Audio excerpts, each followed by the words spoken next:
Somewhere in the world right now, a man named Hoover is arguing about the Constitution he never learned he's connected to. A woman named Custer is filling up her tank without knowing her name once ended a war.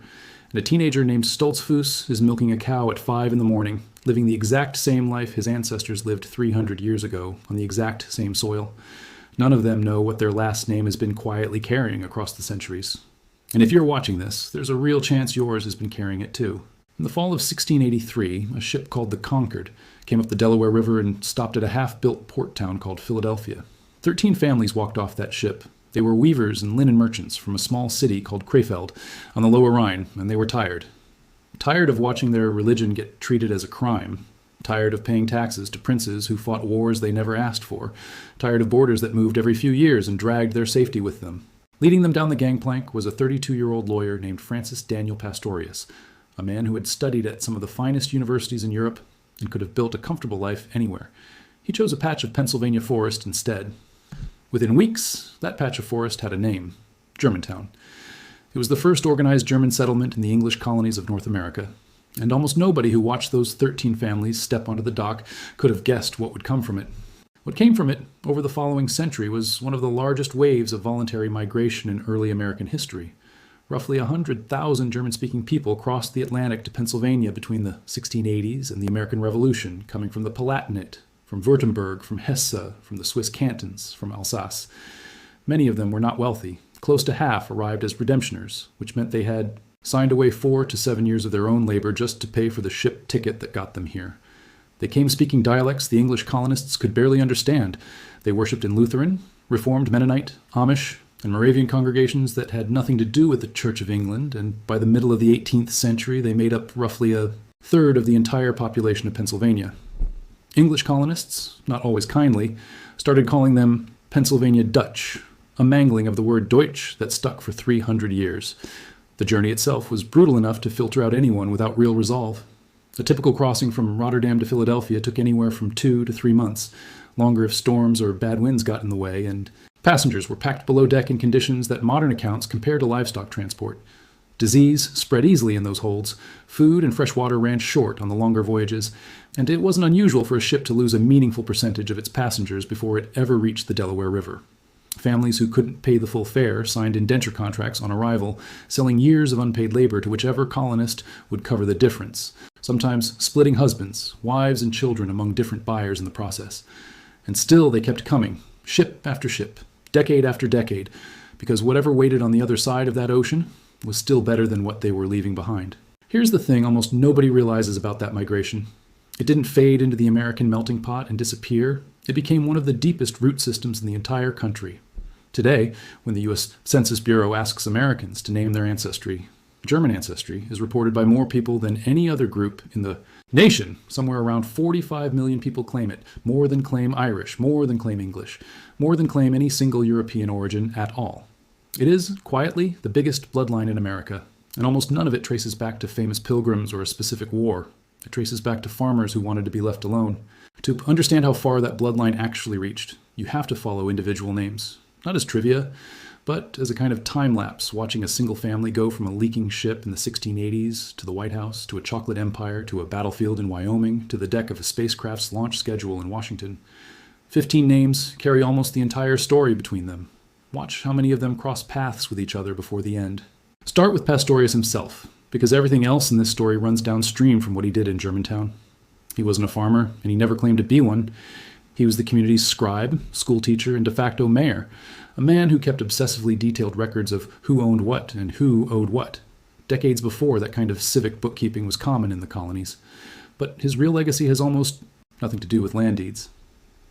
In 1688, only 5 years after arriving, Pastorius sat down with 3 of his Quaker neighbors and wrote a short petition arguing that no Christian had the right to own another human being.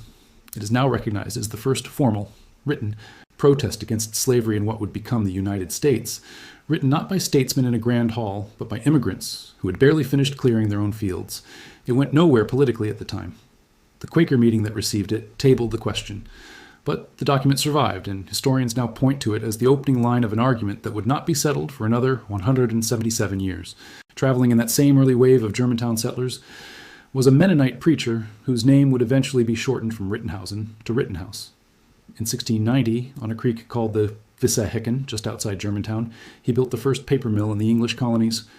Before that mill existed, every sheet of paper used in British North America had to be shipped in from Europe, which meant every newspaper, every pamphlet, every legal document depended on a supply chain that took months to refill. An immigrant papermaker solved that bottleneck. The mill grew into a small settlement of its own, still known today as Rittenhouse Town, and it's preserved as a historic site inside Philadelphia's Fairmount Park. 2 generations later, his great-grandson David Rittenhouse became one of early America's most respected scientific minds, an astronomer and instrument maker who built an orrery so mechanically precise it modeled planetary motion better than almost anything else on the continent, and who observed the 1769 transit of Venus with equipment he built himself. George Washington later appointed him the first director of the United States Mint, putting the descendant of a papermaker in charge of literally striking the coins of the new republic. Then there's Caspar Wistar, who left a village near Heidelberg in 1717 at the age of 21, having been raised to inherit his father's job as a forester and choosing the ocean instead. By his own account, he landed in Philadelphia with almost nothing in his pockets. He worked first as a brass button maker, then moved into glassmaking, and in 1739 opened one of the first commercially successful glassworks in the Americas colonies, deliberately recruiting other skilled German glassblowers to come work alongside him. When he died in 1752, he was one of the wealthiest men in Pennsylvania. His name didn't stop growing after his death either. His grandson, also named Caspar, became a prominent physician and anatomist at the University of Pennsylvania, respected enough that the botanist Thomas Nuttall named a newly classified flowering vine after him, wisteria, the same climbing purple flower found in gardens across the world today. A later relative helped found the Wistar Institute in Philadelphia, still one of the oldest independent biomedical research centers in the country. A misspelled surname from the Palatinate now sits on a flower, a research institute, and a fortune, all traced to a man who arrived with almost nothing. A community built on farms and forests needed something to hold it together beyond land, and that something was language and faith, which is where Christoph Sauer comes in. Sauer settled in Germantown in the 1720s and became a printer, and in 1743 he did something no press in the colonies had attempted before. He printed a full German-language Bible, using Martin Luther's translation, nearly 1,300 pages set entirely by hand. It was the first Bible printed in any European language on American soil, arriving roughly 40 years before an English-language Bible was printed here, for farming families scattered across Pennsylvania's back counties. Sauer's Bible was often the only book in the house, and his print shop went on to produce newspapers and almanacs that kept the German language alive in a country that spoke English around it. That same S. Auer Bible would end up sitting on the shelves of families with names like Weiser, Muhlenberg, and Stoltzfus, which is a useful reminder that these 15 names were never really separate stories. They were neighbors, congregants, and eventually in-laws. Conrad Weiser is proof of how strange and vital those overlapping lives could get. As a teenager, his father sent him to live for a winter among the Mohawk, where he learned the language and customs well enough that he was later adopted informally into the community. That experience made him, as an adult, one of the most important people in colonial Pennsylvania that almost nobody outside historical circles remembers today, the chief interpreter and diplomat between the Pennsylvania colonial government and the Iroquois Confederacy. For decades, whenever tensions rose between settlers and native nations, colonial officials sent for Weiser. He walked hundreds of miles through forest trails to sit in councils, and his role in negotiations like the 1744 Treaty of Lancaster helped prevent conflicts that could have turned the whole colony into a battlefield. His farm in Berks County is preserved today as a Pennsylvania historic site, and historians studying colonial Indian relations still treat his diaries and travel journals as one of the most detailed first-hand records of diplomacy on the 18th century frontier. What mad. Weiser unusual wasn't just that he could speak the Mohawk language. It was that both sides trusted him, which was rare enough in either direction that colonial governors kept calling him back to the negotiating table for nearly 3 decades. His daughter, Anna Maria, married a newly arrived Lutheran pastor named Henry Melchior Muhlenberg, and that marriage produced one of the most consequential families in the founding era. Muhlenberg himself organized the scattered, disconnected Lutheran congregations of Pennsylvania into a functioning church body, work that earned him the title Patriarch of American Lutheranism. But it was his sons who carried the name into the center of national politics. Peter Muhlenberg became a pastor, and, according to a story that has become one of the enduring legends of the Revolution, delivered a farewell sermon in 1776 declaring there was a time to preach and a time to fight, then removed his clerical robe to reveal a military uniform underneath before marching off to become a brigadier general in Washington's army. His brother Frederick chose politics instead of the pulpit, and in 1789 was elected the first Speaker of the United States House of Representatives, signing his name to the Bill of Rights. 2 sons of an immigrant preacher, 1 generation, 1 uniform, and 1 signature that helped define the shape of the new republic. Not every family stayed close to Philadelphia. In the German steelmaking city of Solingen, a family named Staudenbecker had made blades for generations before boarding a ship for Philadelphia in the 1730s. Immigration officials, unable to make sense of the name, wrote it down as Studebaker, and the new spelling stuck. In Pennsylvania, the family's metalworking skills shifted from blades to wagons, and they became known for building the Conestoga wagon, the broad-wheeled, canvas-covered vehicle developed in Pennsylvania's Conestoga Valley that would go on to carry entire families and their belongings westward across the continent. By the late 19th century, the Studebaker company, founded by brothers descended from that same line, had become the largest wagon manufacturer in the world, producing everything from farm wagons to artillery caissons used in the Civil War. When the automobile age arrived, the company made a transition that almost none of its wagon-building competitors managed to survive, building electric cars as early as 1902 and gasoline automobiles under the Studebaker name well into the 20th century, right up until the company finally closed its doors in 1966. Few American surnames can claim a working presence in both the horse and wagon economy of the frontier and the automotive economy that replaced it. Milton Hershey's family belonged to Pennsylvania's Mennonite community, and he grew up speaking the Pennsylvania Dutch dialect common to Lancaster County farm families. His early attempts at running candy shops failed more than once before he finally cracked a process for producing milk chocolate cheaply enough to sell as an everyday treat rather than a luxury import. He built an entire company town around his factory and named it, plainly, Hershey, Pennsylvania. What makes his story stand apart from the others isn't the chocolate, though.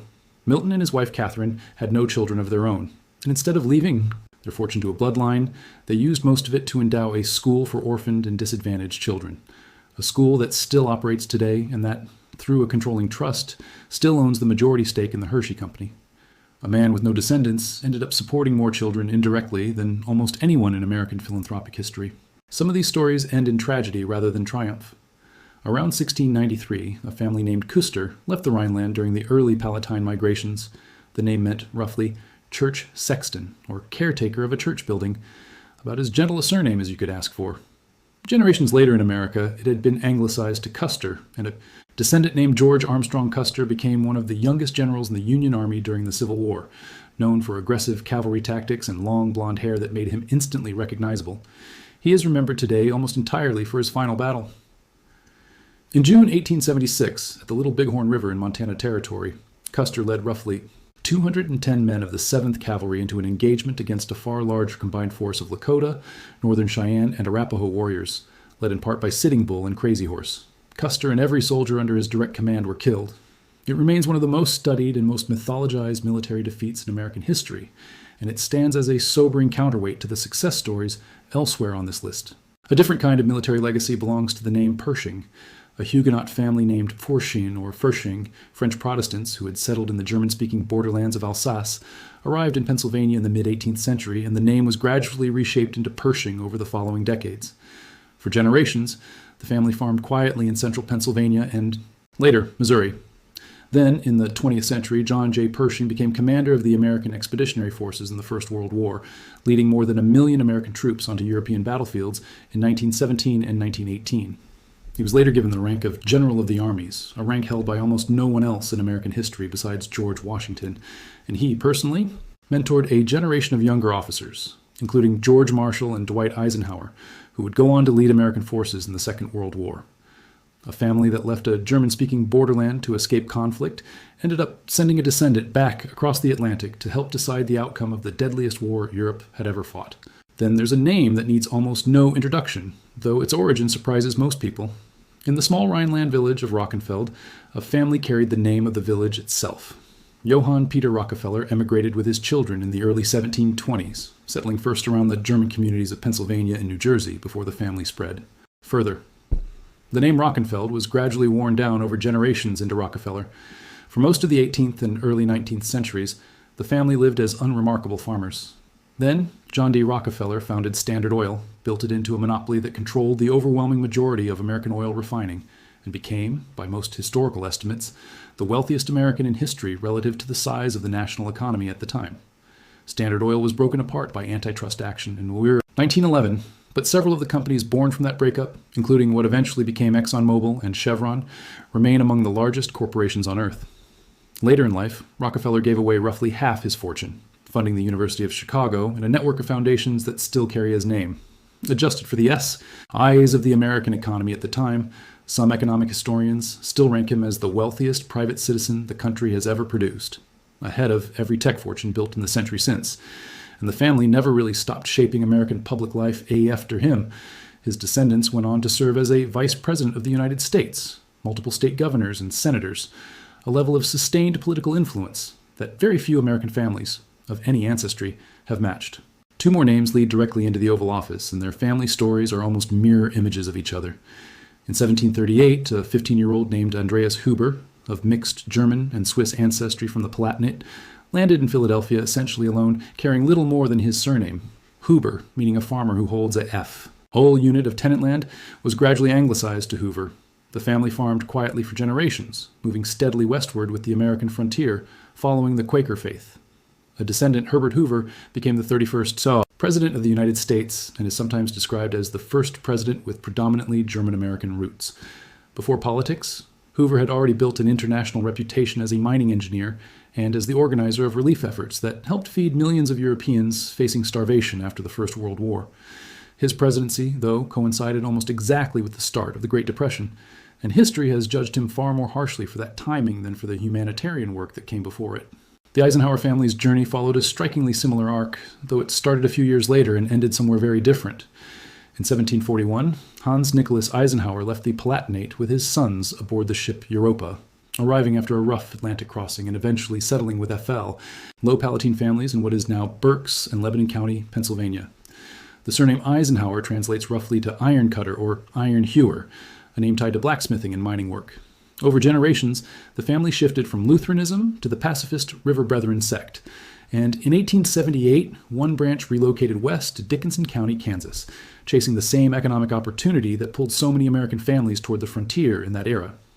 A descendant of that Kansas branch, Dwight D. Eisenhower, became Supreme Allied Commander in Europe during the Second World War, directing the D-Day landings in June 1944 that began the liberation of Nazi-occupied Europe, and later served 2 terms as the 34th President of the United States. There is a genuine irony worth sitting with here.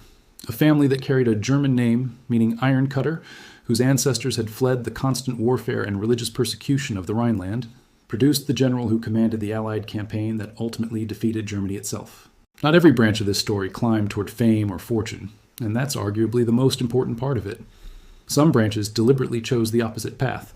The Yoder family, of Swiss-German origin, became one of the founding surnames of the Amish community that settled in Lancaster County and beyond, a community that made a conscious decision centuries ago to hold D onto their 18th century way of life rather than assimilate into the culture developing around them. Yoder remains one of the most common Amish surnames in America today, and the community as a whole, thanks to large family sizes and a very low rate of leaving the faith, has been growing rapidly, with population researchers estimating it roughly doubles every 20 years. Drive through Lancaster County today, and you can still see horse-drawn buggies, hand-tilled fields, and clothing styles that would be recognizable to someone stepping off a ship in 1750. The clearest single thread running through that community is the name Stoltzfus. Nearly every person carrying that surname in the Old Order Amish and Mennonite communities today descends from one man, Nicholas Stoltzfus, born in 1719 in the Palatinate, who arrived in Pennsylvania in the 1760s. The name translates loosely to proud foot, and from that single immigrant, the surname spread into one of the most common names in Amish Pennsylvania. What makes the Stoltzfus story different from the Rockefellers or the Eisenhowers isn't ambition, it's continuity. Many Stoltzfus families today still speak Pennsylvania Dutch at home, a dialect that has largely disappeared even in the parts of Germany it originally came from, and many still read from German-language Bibles descended from the same printing tradition Christoph Sauer started in Germantown nearly 300 years ago. While other branches of this migration built skyscrapers, chocolate empires, and military careers, this branch simply kept doing what the first 13 families did in 1683, farming quietly, worshiping quietly, and refusing to disappear. Put all 15 names next to each other and a strange pattern appears. A lawyer who wrote the first American protest against slavery, a papermaker whose great-grandson struck the nation's first coins, a penniless young man whose name ended up on a flower and a research institute, a printer who kept an entire immigrant population literate in its own language, A boy raised among the Mohawk who spent his life negotiating peace, a pastor whose sons became a general and the first Speaker of the House, a blade maker's family that built the wagon of the American frontier and then the automobile that replaced it, a childless chocolate maker who became a father figure to tens of thousands of orphans, a gentle surname that ended in one of the most famous defeats in American military history, a Huguenot family that crossed back to Europe in uniform to help decide its fate, a farming family from a village so small it barely exists on modern maps that produced the richest man in American history. Two immigrant teenagers arriving decades apart who both ended up in the Oval Office, and a community that looked at everything America was becoming and chose deliberately to stay exactly as it was. None of these families set out to become extraordinary. They left because staying was worse, because the wars and the taxes and the religious persecution back home had made ordinary life unbearable. They wanted farmland, freedom to worship how they chose, and to be left alone. What they built instead, without ever intending to, was one of the deepest and widest bloodlines in American history, one that today outnumbers every other reported ancestry group in the country, larger than the descendants of the Mayflower, larger than any single wave of immigration that followed it.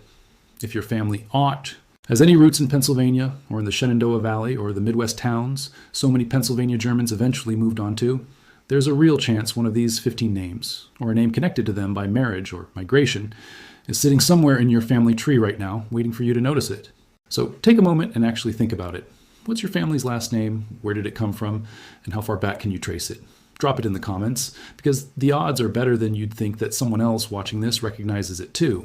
And if this pulled back a piece of history you never learned in school, share it with the person in your family who's always been the one asking questions about where you all really came from.